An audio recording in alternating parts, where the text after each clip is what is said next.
حضرت عبداللہ بن خطب رضی اللہ تعالیٰ عنہ حدیث کے جعفر کے مقام پر حضور نے ہم سے خطاب کیا، صحابہ بتاؤ نا کیا میں تمہاری جانوں سے زیادہ قریب ہوں کہ نہیں ہوں؟ میں تمہیں جانوں سے زیادہ پیارا ہوں کہ نہیں ہوں؟ سارے صحابہ کہنے لگے حضور جانے کیا چیز ہے، آپ جان سے بھی زیادہ بڑھ کر ہیں سرکار جان قربان۔ حضور نے جب دیکھا صحابی مجھ پہ جان قربان کرنے کو تیار ہیں، حضور نے ایک دم ایسا لفظ بولا، میں ساری زندگی اس لفظ پر چیخے مار مار کر اٹھ رہا ہوں، حضور فرماتے میں تم سے دو چیزوں پر سوال کرتا ہوں، اور ساری دنیا حضور سے سوال کرتی ہے، شاہ مدینہ طیبہ کے والی سارے نبی تیرے در کے سوال، آج حضور امتیوں کو کہہ رہے ہیں میں تمہارا سوالی ہوں۔ صحابہ حیران ہو گئے کہ یا رسول اللہ آپ مالک ہیں، آپ حکم کریں سوال کیوں کرتے، آپ ہم سے مانگتے کیوں ہیں؟ یہ اس کا وہ ترجمہ میں کر نہیں سکتا، میرا ایمان دوارا نہیں کرتا، اس کا ترجمہ یہ بنے کہ میں تم سے التجا کرتا ہوں، میں کر نہیں سکتا، میں چیخے مار مار کر ہوتا رہا ہوں۔ حضور نے کیا لفظ بولے، فقینی سائلکم عن حنین، میں تم سے دو چیزوں میں سوال کرتا ہوں، ایک سوال میرا یہ ہے کہ میرے قرآن کے ساتھ جڑے رہنا، دوسرا سوال یہ ہے کہ میری فاطمہ زہرا کی بچوں اور اس کی اولاد کے ساتھ قیامت تک جڑے رہنا۔ سنو، میرے خاندان سے آگے نہ بڑھنا،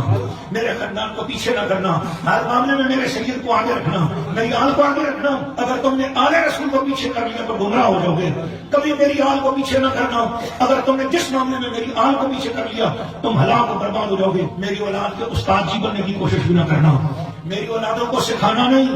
ہے، تم اپنی مرضی کا دین گھڑ کے نہ سکھانا کہ سیدو تم بھی ہماری طرح ہی ہو، سارا اسلام میں سب برابر ہیں، کوئی کسی سے بڑا نہیں ہے، قریشی عربی کو عربی قریشی کو کوئی فضیلت نہیں ہے۔ میری وہ حدیثیں گھڑ گئے یا میری وہ حدیثیں ان پر انتباہ نہ کرنا،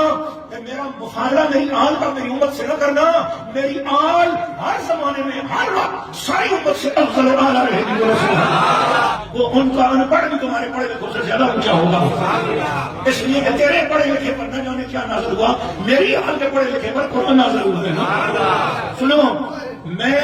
اللہ کے ہاں جو آل رسول کی عزت ہے جو میں جانتا ہوں تمہیں بتا دوں کہ ایسا نہ ہو کہ میری آل غرور میں نہ آ جائے، ورنہ تمہیں میں بتا دوں کائنات میں جس جس جگہ میرا خون پہنچ رہا ہے، میری نسل کا خون پہنچ رہا ہے، وہ بندہ